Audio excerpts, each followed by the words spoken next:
It's a scam, don't fall for it. Apparently, there's lots and lots of scams going about at the moment, including one that people are getting through WhatsApps. I've been told to highlight this, especially for the older generation, such as like, Mum, it's your child, I've lost my phone, can you ring this number? So anything that comes through you're not sure of, whether it be from a bank, DWP, gas, electric, whatever, then yeah, just contact the correct people. Don't fall for scams. Let me get into the inbox. Hello in Boston. Hello, Julie Bradshaw. You know, last time I did Sunday service, I can't remember. Good day in Sydney. It'll be evening there, won't it? So good morning, good afternoon and good evening, wherever you are watching me from. Last time I did this Sunday service live, I couldn't see anybody's names. I could certainly see that I had a few viewers, but I couldn't see anybody's names. So I can see that somebody called Jack has just sent me some stars. Beyond grateful. Thank you, my darling. So have you been writing into the page? Because I'm really struggling for night time with Nelly's. I've been opening it up on a Wednesday and there's not any there. So if you have got any over 18, dear Aunty Nelly's Anonymous, please, will you please write into the page? Because I can't actually do a live on a Wednesday night at 9 o'clock if I've got no material. And once again, I don't write the show. I never know what I'm going to open. If it's your first time here today, I've just opened the inbox. It's the first time I'll see the dear Aunty Nelly, and my advice is purely for entertainment purposes, and it is off the cuff. What I'm going to do is have a look at some of your comments and answer some of your questions. Have you got questions for me? Because it's been a long time since I've been able to see anything. Helen is in Lanzarote. Lovely place, a very lovely place. I miss Wednesday nights, me too. But, doll, could you please give me a shout out? Absolutely, Sasha Bennett. There's your shout out. I can't do nighttime with Nelly if I've got no nighttime with Nelly's. Good day in Adelaide. Hello there, Mr. Albuquerque. How's it going? Are you still madly in love? Shout out Aunty Nelly. Oh, hang on.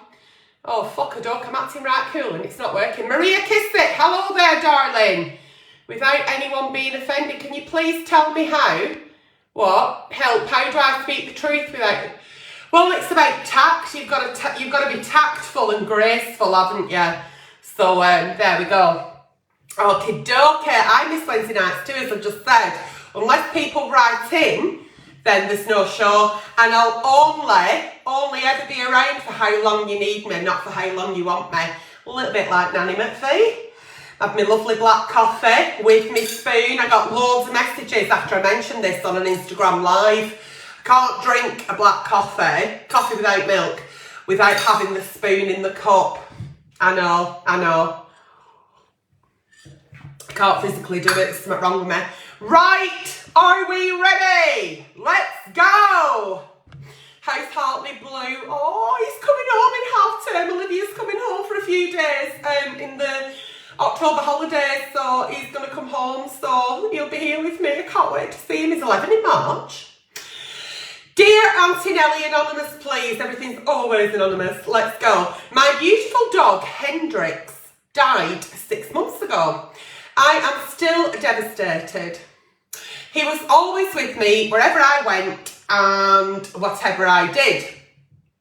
I live on my own, so he was my best friend and a wonderful companion. I would talk to him all the time. When I walked in, people would have to come up to me and talk to me. People find you so much more approachable when you've got a dog. Okay. I'm lost without him and so lonely, made worse by the lack of understanding of those around me. I can't believe that my friends have been so insensitive and hardly mentioned my loss. I have thought about getting another dog, but just don't feel that any other dog could replace him. Any ideas you could give me, thanks. Do you know what? Before I got Hartley Blue, so Hartley Blue will be 11 in March, and we got him when he was 8 weeks old. I never really understood. I'd like have friends and colleagues and that who'd lost a dog or a cat or whatever, and they'd be like devastated, and I never really quite understood it. I'm not joking yet. The minute that I got Hartley Blue, I mean within hours, If anybody were to look at my little Hartley wrong, I'd fucking kill them. They become your absolute everything. I may as well birthed him. He's never actually spoke back to me, but he understands everything, and he's been through a barrel of shit with me and also a bundle of fun. I get the loss that you're feeling, I understand it. However, it is your loss, and even though there's people around you that understand that your dog passed away 6 months ago, not everybody will understand that, because it's the dog. A lot of people see it as just a dog, like I did many, many years ago. I was ever so ignorant about it. I don't feel like that now. You're obviously going through the grieving process. There's no time for grief. It's just a passage that we have to go through.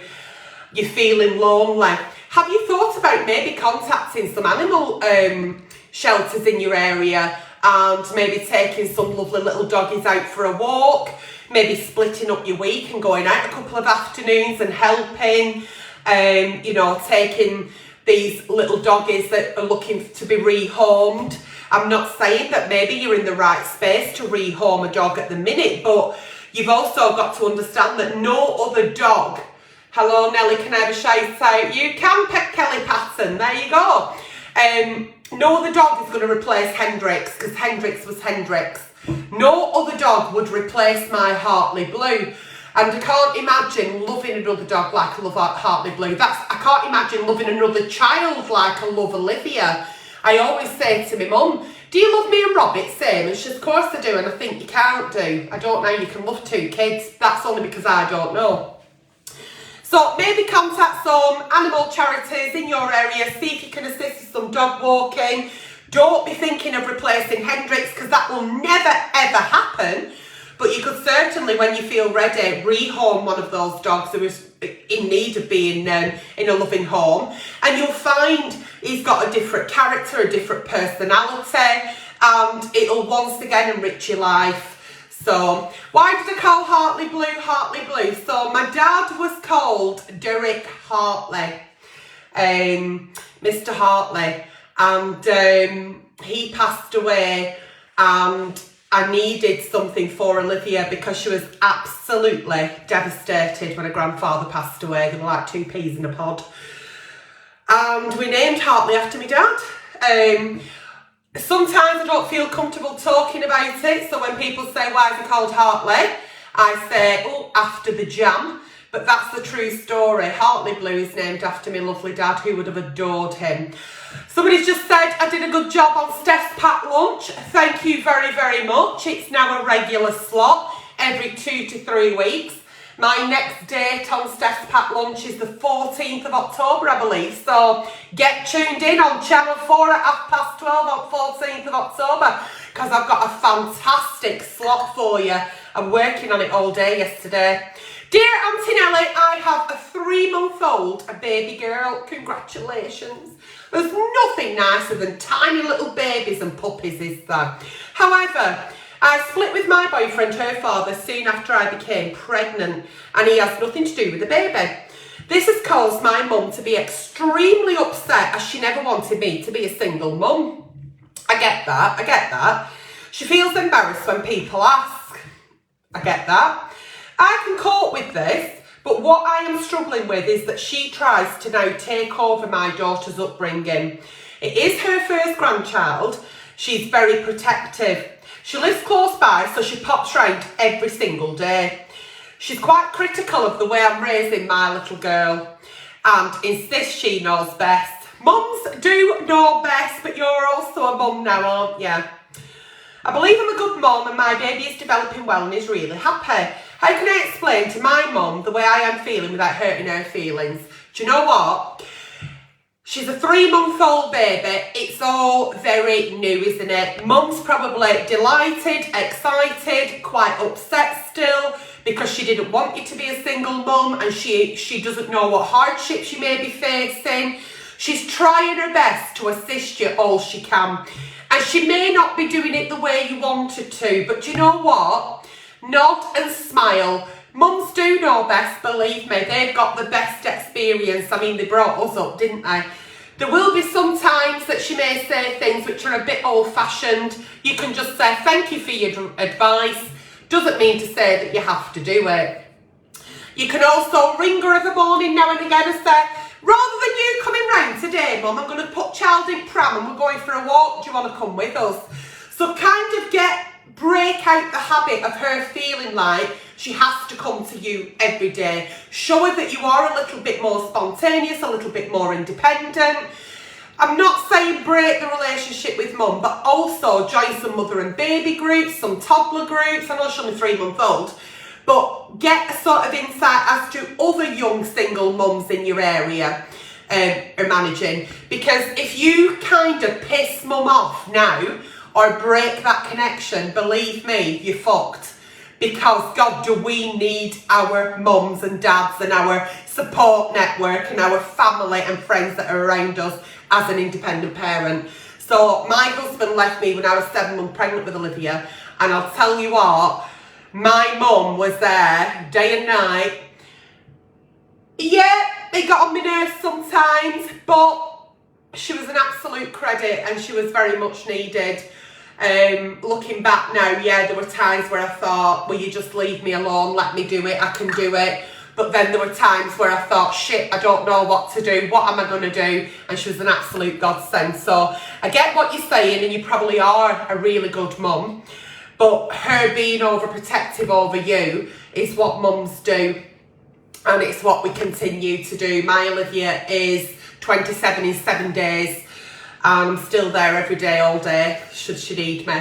It's just what we do, and she probably really maybe feels embarrassed in the sense of where that's not what she wanted for her little girl. We want the best for our children, and she's probably a little bit old-fashioned and doesn't, maybe in her day it was like quite embarrassing to be a single mum. It's certainly not like that now, is it? So, you know, I think put some boundaries in place yourself rather than having her come round, say you'll meet her somewhere, start getting out and about, open up your network, but certainly don't push her away, because believe me, you'll need her for the rest of your life. Moving on. Dear Aunty Nelly, my partner of 3 years is still in love with his girlfriend. Huh? Oh yeah, no, I'm here. I'm right. My partner of 3 years is still in love with his girlfriend. She died 5 years ago. Oh, now then. He was only with her for a year, but describes their time together as truly magical. She died in a car accident. Although we have a lovely relationship, it saddens me that I doubt I will ever reach that height of affection. Oh, that height in his affections, right, okay. I wanted to be the only one truly special person in his life, as he is mine, and it makes me feel second best, even though she's no longer around. Put my teeth in. How can I stop thinking this way, as it is so destructive and pointless, but it does upset me.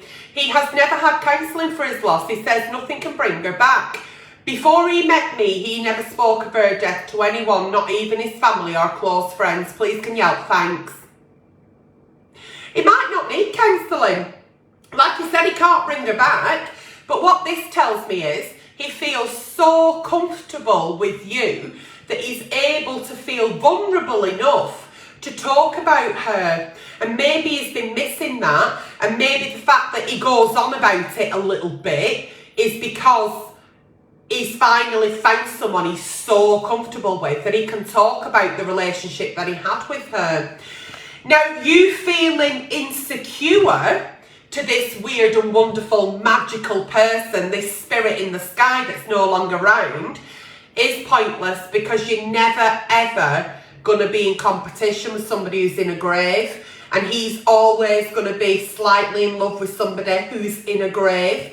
So it's about embracing that. He had a partner who he would possibly still be with had she not have died in a car accident. That's part of his life. And if you do love him, as you say you do, then you'll accept that as part of him. Now, whether you make a day out of the year, an anniversary where you can go and lay some flowers and you go with him and hold his hand and support him, or whether you do, you know, you play her favourite song on a certain day, but it's about keeping her memory alive for him. It will eventually, I'm not saying it will distinguish, but it will start diminishing. And I think it's hard for somebody to fall out of love with somebody who they were in love with when they've died, because they never did any wrong, did they? So he'll always have a special place in his heart for her, and it's about you understanding that. And I think also, I think you should feel very privileged that you've never experienced loss like that, because it's incredibly painful, incredibly painful. And they always say that we don't speak bad of the dead. Have you ever heard that? Well, he'll never remember anything bad from his relationship because she's passed away. So when he talks about her, he will think it was a truly wonderful, magical time, because he won't be able to say to you, and then there was this one time where she pissed me off, or, oh, we didn't get on that time. It's all going to be flowers and harps and roses and, yeah, bless her. So I wouldn't think for 1 minute that you need to think that he loved her more than he loves you. I don't want you to even think that. I need you to concentrate on the relationship that you've got now, you two. And is the fact that he's still in love with her who passed bothering your relationship now? Does it distract him from telling you you're beautiful? From him telling you he loves you, from him sending good morning texts or good evening texts or how's your day going, or planning dates? Is he grieving her so much that it's interfering in the relationship with you and for it to move on? If that's the case, then he's not ready to date at all. If it's not doing any of that, then it's something that you need to let go of. While he's dealing with that loss and he'll carry that forever, you need to actually let it go and just learn to live with it. You can't be jealous of somebody that's died. You can't. It's not an ex, is it? It's not someone who's walking about and you could bump into. God bless her, the girl's passed away. So that's what I would say to you, that let it go and enjoy what you've got. Take all that out of it though. Are you not feeling as loved because of his actions? Forget about the fact that he's got a dead girl, a dead ex or whatever. Forget that. What is actually making you feel like you're in lack? Is it because he's not sending good morning texts? Is it he's not asking how your day is? He's not sending good night? He's not telling you you're beautiful? He's not telling you his feelings for you? He's not taking you on dates? He's not making you feel like you're the only girl in the world? He's not putting you on a pedestal? That can happen, and then we look for a reason as to why that might be. So it might not be anything to do with that. It might just be because he's not making you feel that. So what are you in lack of? That's what you need to ask yourself. Moving on. Dear Aunty Nelly, I left home when I was 24 years old. I am now 39 and I'm about to move back in with my parents. Oh dear. I did live with my boyfriend, but it didn't work out, and neither did renting with friends. Now I have nowhere to go. So Mum and said, I think she means Dad. Mum and Dad said, because I can't afford anywhere else, I can go back home. My parents have already laid down house rules, including that I'll not be able to have anyone stay overnight, and I'm already feeling so deflated and depressed. How do I get my life back? Do you know what? You're 39 and you're having to move back in with Mum and Dad. That's tough. It is tough. I had to move back in with Mum and Dad when I got divorced at 21 for a couple of months. Yeah, it was, once you've moved out and you come back, it's just not the same, because you've had that independence. You've been able to do what you want, when you want, as you want. And then all of a sudden you go back to like living like a teenager in your bedroom, if you will, if that makes sense. Yeah, it's going to be tough, but also, aren't you lucky that you've got somewhere to fucking go? Aren't you lucky that you've got a mum and dad who said, don't worry about it, Flower, just come back home for a while? Aren't you lucky? Because there's a lot of people out there at 39-year-old that have got fucking nobody. They've got nobody. There's people sleeping on the rainy streets. There's people turning to food banks. So as bad as it is, I get it. I get you're already feeling depressed and deflated. I get it. But it's not as bad as what you're making out, really, is it? Could be a lot fucking worse, couldn't it, Flower? So, pull your fucking boots up, tighten your cheeks and put that smile on. Grateful that you've got a mum and dad that'll let you come back home whilst you get yourself back on your feet. Now, you say you can't afford anywhere on your own. Have you thought about maybe looking at your finances, looking at what your actual budget is? Are you going to be in a position at mum and dad's that you can start saving a little bit of money? You know, I mean, it's all very well and good people saying, I'd rather be on the streets.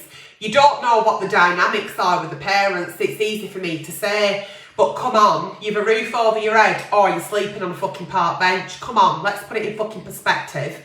If we're talking serious, that's fucking serious, isn't it? So you've got to sleep at mum and dad's, back in mum and dad's, a meal on your table, you know, gas and electric, shower over your head. It's not that bad, is it? So have a look at your budget, see what you're actually working with. If your job isn't serving you, maybe reskill while you're at home. Maybe you could do a few courses to reskill, you know, improve your CV, get a job that's better money. Maybe open up your network, open up your social circle, start meeting new people. You never know, there might be people out there, especially in today's climate now, that may be starting renting rooms out because they need that extra bit of income. You know, there's lots you can do. I think you're just focusing on the fact that you're moving back in with mum and dad and it's going to be horrific. It'd be more fucking horrific if you'd nowhere to go tonight and it's pissing it down outside and you've got nowhere to sleep and you don't know where your next brew's coming from, let alone your next hot meal. So, you're going to be absolutely fine, darling. Use that time to sit down and reassess your life. Dear Aunty Nelly, I am looking forward to dating. I have just joined Tinder. Oh, I've got post-traumatic stress. As soon as I hear the word Tinder, it really does. It shakes me. Basically, though, I am broke. I have lost my job. I'm worried if a girl would want to date me. If so, where would I take her? I have absolutely no money to be whining and dining somebody. I'm not embarrassed to say that I've got nothing at all. I am looking for a job, but I'm getting nothing at the moment. Do you think I should stop dating until I've got money in the bank? Thanks. What makes you think that you're going to get a right nice date on Tinder? That's my question to you. Right, good luck on Tinder, right? Okay, so let's put my personal experiences to one side. I could not give a fuck whether you've got 50 grand in bank or 50p in your pocket or you haven't got nothing. You need to be meeting people for you, regardless of your status. Money comes and goes. So does status, wealth and personality and character is, to me, what is person's wealth. It's not about where they can take me. I couldn't give a fuck whether they take me overnight in a fucking 7-star hotel, off for a weekend in a private jet, off at night to Paris, or a little picnic blanket where they've been and bought a few fucking things out at Whoopsie Owl. It's about the person. As long as I'm spending time with that person, I couldn't really give a fuck where we are. Don't get me wrong, everybody likes to go out for a nice little date, nice little meal, cheek a few drinks, whatever it may be, a night at the theatre, concert, whatever. There's lots of things that can be done, but they do involve money. But I think trying to think that you can only get a lady if you've got money is where you're going wrong in the first place, because you're looking for the wrong kind of lady. You need to look for somebody who likes you as a person, and you should enjoy spending time with that person without either of you having to put your hands in your pocket. Do you get me? So it could be a cup of tea at each other's houses. I wouldn't advise that if you've not met the person, actually. But what I'm saying is, when you're spending time with somebody, it doesn't have to cost a penny. It should just be a case of being together, enjoying each other's company, not flashing the cash. I actually personally find that a little bit disgusting. It's nice if they buy you a bunch of flowers or a box of chocolates or whatever it fucking might be. That's all very nice, but that doesn't make a relationship, does it? They're just things.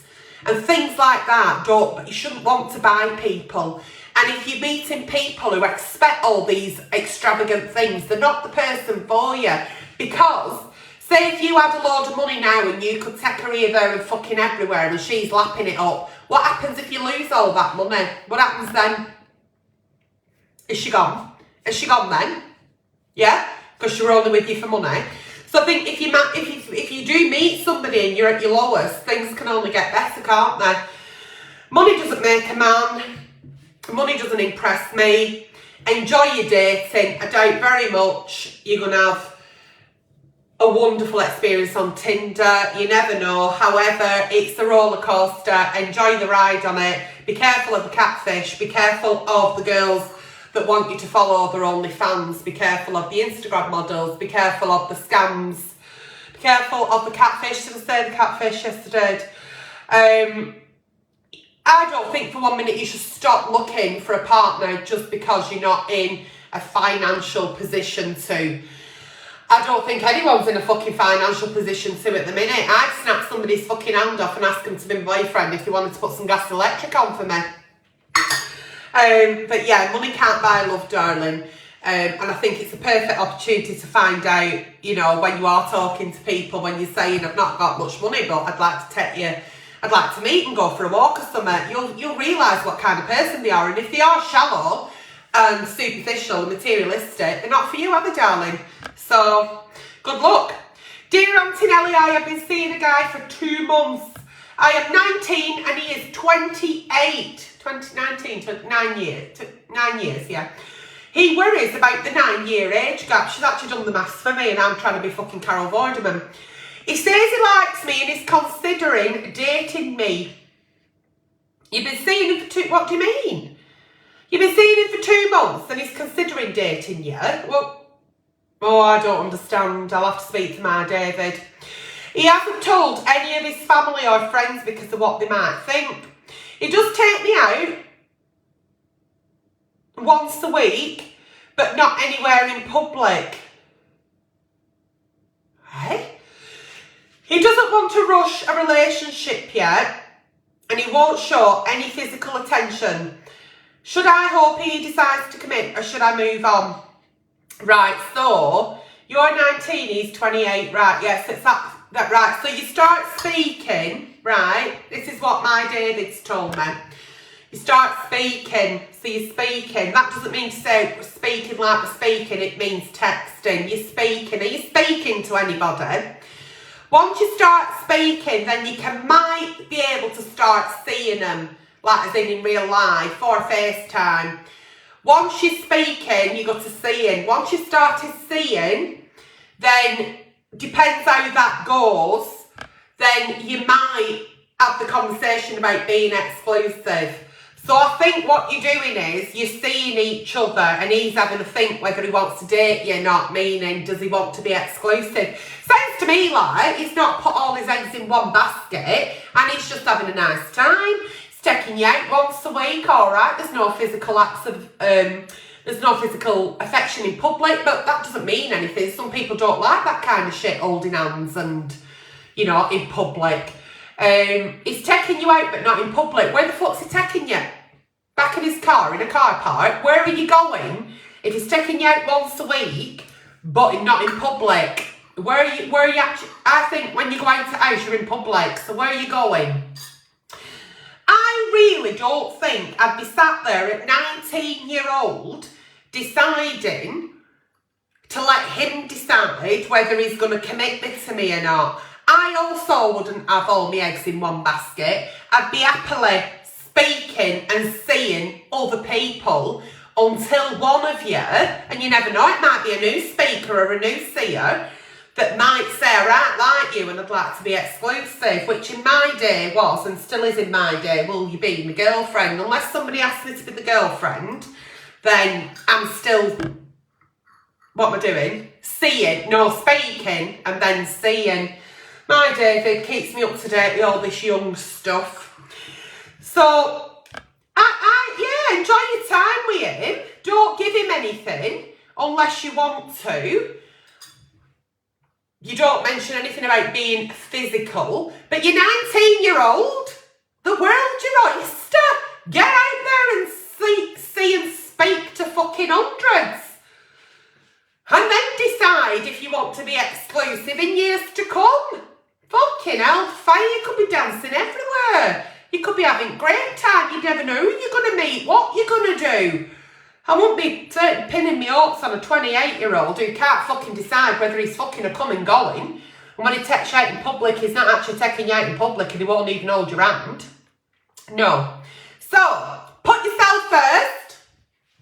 Don't move on as in the sense of where you're cutting your nose off to spite your face if you like the lad. Still speak and see him until he decides, you know, and then it's not about him deciding. What do you want? What do you want to decide to do? Maybe you want to decide to see and speak to other people too. You never know, do you? Because believe me, when they're not seeing and speaking to you, some fucker else will be. When you're not getting 100% attention from somebody, they don't need to think, oh, well, you know, because it can come from elsewhere. So you snooze, you lose there, but you're 19. Enjoy your life. Dear Aunty Nelly, 7 years ago, my husband, I don't know what the fuck's wrong with me now, I can't put my teeth in. 7 years ago, my husband and I got divorced because he had an affair. Ooh. My mum has always been a huge support to me. She was amazing. I poured everything out to her. In spite of the pain, my ex and I managed to remain applicable. She means amicable, doesn't she? We have gone to counselling and we have fallen in love again. Ooh! We're taking it slowly, but we are both so happy and excited to get back together. We've had other relationships in between, but we've always wanted each other. It was a big mistake why he had an affair in the first place, and I've forgiven him, and counselling has really helped. However, I know what you're going to say, my mother is furious. She will be. She absolutely will be. While they used to get on really well, she now cannot even stand him. How can I convince her that he's changed and to let me be happy? So mum's been there when he cheated on you. Mum's been there, mopped your tears up, watched you at breaking point, seen all the hurt that he's brought to her little girl.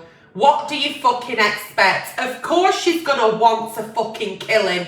He's hurt her most precious little thing in this world. It's gonna be really tough for her. I think it's about the counselling that you've had, letting mum be a little part of that, letting him be honest and open as to why he decided to hurt you the way he did. Has he thought about apologising to mum for the hurt that he brought to your door? I could sit here and say that it's fuck all to do with mum, it's your relationship, and crack on and break down that barrier and that bridge or whatever. No, I think it's really important that he has an honest, open, frank conversation with mum, if that's what you want to go, to be able to proceed in this relationship. If you're telling me that I forgive him, and that's the only thing I ever say when people have cheated, if you cannot forgive, then believe me, the trust has gone, there's no relationship. I know me, and I know that's not something I can do, but some people are wonderful and can, and they can get over affairs and they can live happy marriages. It can happen. It wouldn't work for me. But I think you need to involve mum in that conversation. All three of you need to sit down, and he needs to go through that, doesn't he? He needs to tell mum what he did, why he did it, how it happened. You know, he needs to convince mum like he's convinced you. And I'm not saying he's convinced you and that leopard don't change its spots. I'm not saying that. But I think rather than just then expecting mum to go, oh, okay then, I think you need to have some sort of communication. I think mum needs to be part of this, because she was with you at your lowest and he wasn't. He was off having a nice time. So I think it's important for him to apologise to mum, to tell her that it won't happen again, and to start also you saying to me like you've then got the trust back for him, I think he needs to build a fresh relationship with mum for her to be able to start trusting him again as well. So that's the only way you're going to move forward here. You need to have that conversation with mum, all three of you. And he's got a lot of fucking grovelling to do, Andy, because if it were my daughter's partner, but ultimately I'd want my daughter to be happy, and if it's a thing she wants to do, they want to get back together, they want to give it another go. You know, you do, don't you? You're there for the rough and the smooth. It's a roller coaster. You're there for the ups and the downs. You don't say I told you so. It's your baby, isn't it? But she's just going to be a little bit wary, and he needs to really work on that relationship with his mother-in-law to be able to build a trust again. Dear Aunty Nelly, I've been dating a really nice guy for more than 8 months. He has 2 children, aged 10 and 8, and he is a great dad to them both. However, he isn't nearly as nice or affectionate with my sons. They are 13 and 15. Right, okay. He's been quite harsh with my eldest son recently, telling him off for leaving the table and ruining our evening meal one Sunday night. I know it might be that as my 2 are older he expects more of them, but I can't help feeling that he treats my sons differently because they are not his own children. I'm getting anxiety here. I'm wondering if he is so as decent as I thought. The fuck are you doing having a man at your kitchen table eating with your children when you've only been with him for 8 months? What are you doing introducing these strangers to your children? And what are you doing having men sat at your kitchen table telling your children off? The fuck is it? He's not the dad. And just because he's a good dad to his kids, does that mean all of a sudden you want him to be a dad to your fucking kids? No, I don't think you've been together long enough for you to have this ready fucking made family. And you're living in fucking fantasy land thinking that he's ever going to love your kids like you do, like he loves his own. When they're not his kids and he's not even known them for 8 months, it's nothing. I think you're expecting too much. But do you know why it's happening? And do you know why you're in this shit show? Because you've allowed it to. Because you're probably quite low self-esteem, quite insecure. You want that ready-made family. You've seen a fella, you quite like him, he's a good dad, and you've thought, I'll move him in. I hope to fucking God you've not moved him in, because you need to fucking ship him out. Keep your private life separate. Keep it separate. It's your personal life. Your kids are 13 and 15, they've gone all this time maybe without a dad, they don't fucking need one, they've got you, you can be mum and dad. Anybody raise their voice to my daughter, God fucking help them. Then again, it never happened because I've nobody at my kitchen table, nobody. You don't know the man long enough. Have you even done Claire's Law check on him to make sure that he's suitable to be around your children? You're questioning now, is he decent? Well, who fucking knows? You've only known him 3 fucking minutes. And I'll say that to anybody. Do not be bringing strange humans into your home where your children live, where they're supposed to be cared for, protected, the one place they're supposed to feel the safest. Don't do it. Don't allow it. 8 months is fuck all.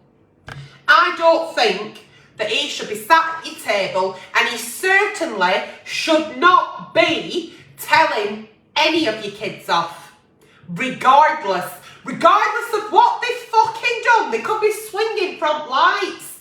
It's not his place. He needs to know his place, but he doesn't just say because you've not allowed him to. You've allowed him to step in and parent your children.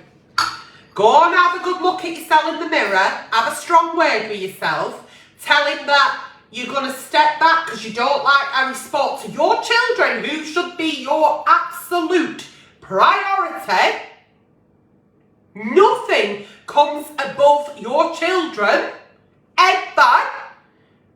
And tell him in future, maybe you'll date him, you'll go out on the odd, maybe a night a week. But I think it's been too much too fucking soon. And it's been like that because you've allowed it to. And I think the fact that you wanted this ready-made family so quick, you've got a lot of work to do on yourself. Now, I know that I'm always last port of call, and I know I'm brutally honest, and sometimes I do say things that you might not like to hear. but that's facts. And I'll never fucking lie to you. And I'll never, ever flower things up for you. 8 months and you're letting him sit at your table and tell your kids off. Abso-fucking-lutely not flower. I've still got people in fucking archives. They've been there for 18 bastard months. My daughter's 27 in 7 days, like I've said. No, there ain't nobody that I'd want to meet my daughter. She's 27. No. No.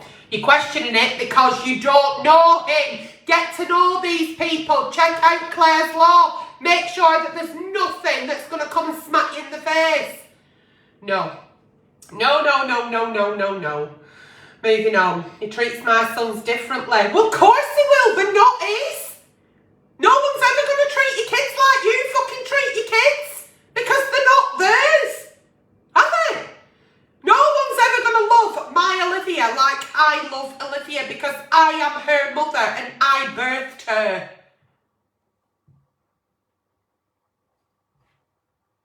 I don't know what part of that you don't get. I can be nice to kids. Don't want any harm to them. I'd never fucking harm a child or an animal. I'm not that kind of fucking person. But the love that you have for your child and you expecting somebody who's not birthed that child to feel like that, number one, in 8 months it's not going to happen. You can have step parents, honest to God, you can have step parents that love that child as if it's their own. I'm not saying that. But in 8 months, you're expecting this ready-made family and to be like fucking Brady Bunch, all blended and wonderful. No. Dear Aunty Nelly, a couple of weeks ago, my husband came home drunk. Oh, these bloody husbands. He come home drunk from a party with colleagues. Oh, the next day, he seemed really grumpy and distant and said he had a really bad hangover. After a couple of days, he was back to normal and was being very affectionate, but he sat me down and said the reason he'd been feeling a bit distant was because he snogged a colleague. He snogged a colleague in the car park when they were waiting for taxis. He was so remorseful and told me that it'd really only just been that alcohol. He said that he has seen his colleague at work since and she was so embarrassed. They both just want to forget it ever happened. I do believe him. We usually have a good marriage, but should I be worried? We are in our late 40s. A few weeks ago, my husband came home drunk, thought it were an hangover, but he was distant, grumpy, and then he sat me down and said, I kissed somebody. The fact that he's actually said, I've kissed somebody, and that's why we're a bit fucked for the past few days, didn't know what to do with it, I was feeling remorseful, I'm sorry, it won't happen again, I've had too much to drink, so had she, you know, we're both very embarrassed, it's never going to happen again. I think 10 out of 10 for him being honest and open. He didn't have to tell you, did he? It could have just been a thing that happened, never mention it, and then you've got that anxiety and worry that it may come out at some point, haven't you? So everything always comes out wash, my mum said. Should I be worried? How's your marriage? How's your marriage? You said usually you've got a good marriage, so what would you be worried about? You said you believe in. What is it? That niggling thing. What is your gut telling you? Was it just a kiss? Was it more? Has it happened more than once? Was he scared that maybe they'd got caught and that you were going to be told and therefore he's got in before they have? Is that what your mind is doing and saying? Because believe it or not, even though I've got bigger balls than most men I've ever met in my fucking life, I am a female and my brain works like females. That's what you could be thinking. Has he got in before somebody else does? Has he only told you off a fucking tale? Should you be worried? Is there something going on? Are you now thinking, do they see each other every day at work? Why is he home late? Has he been at car park with her? Should you be worried? These are the things that you should be worried about if that's what you're thinking. If you're not thinking any of that, you've given, you know, I'm really not happy. You know, I thought we were happy. I am happy. It was just the alcohol. Then you need to start to go back to basics again then, don't you? You need to get his 100% attention, love and care for you. Maybe have a cheeky date night, maybe have a little weekend away, maybe get him to make you feel like you're the only girl in his world. you know, and be very overly affectionate with you, but tell you even more how beautiful you are and how much he loves you and how in love with you he is. And, you know, what is it that you're worried about? Do you need him to sort of like say sorry in that way, or are you going to let it go? It's the gut here, and I always think you should always go with your gut instinct. So if you're not thinking all them things, well, if you weren't fucking thinking them before, you might be thinking them now. But if you weren't thinking all them things, then you've nothing to be worried about. Ask him if you can maybe go away one weekend and, you know, have a lovely husband and wife weekend. If you are thinking any of them things, then yeah, you should be worried. You should be worried. Yeah, we can all do silly things in alcohol. Have I ever kissed anybody that's not my partner? No. That doesn't make me fucking brilliant and better than anybody else. It's just that I just haven't. It's just that I've never cheated. I've never kissed anybody when I'm exclusive, not when I'm speaking and saying, which I didn't call speaking and saying, but that's the official slang term. Unless I'm exclusive, it's just never happened. I've never cheated. I've been cheated on in every relationship I've ever been on. Always been cheated on. But I've never cheated, so I don't know if alcohol can make you do that. I don't know, but it did, didn't it? So if you still trust your husband, then you've still got a marriage to work on, haven't you? If the trust has gone and you don't trust him, and you can't get past it, then you've no relationship.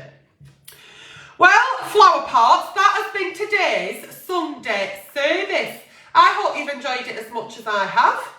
I've enjoyed it very, very much. Any questions for me before I go? Is there anybody that wants to join me on camera and ask me a dear Aunty Nelly? Is there anybody still fucking watching, or have you all fucked off actually? I can't see now. So any questions, or anybody want to join me on camera? That's a new one, isn't it? Shall I bring somebody on? Does somebody want to join their Aunty Nelly? Put in the comments now. Oh, I can see the viewers are going down now because you're shitting it, aren't you? You don't want to come on, and that's fine. Good morning, good afternoon, good evening, wherever you've been watching me from. Give me that like, give me that love, give me that share. Any advice I have given on today's show has been purely for entertainment purposes. Please keep writing to the page. Without your dear Aunty Nellies, there are no shows. I'm keeping everything crossed for Wednesday night time with Nelly. Fingers crossed we'll get something in the inbox. But before I see you again, enjoy the rest of your day, and I will see you all very, very soon. Bye-bye, flower pots.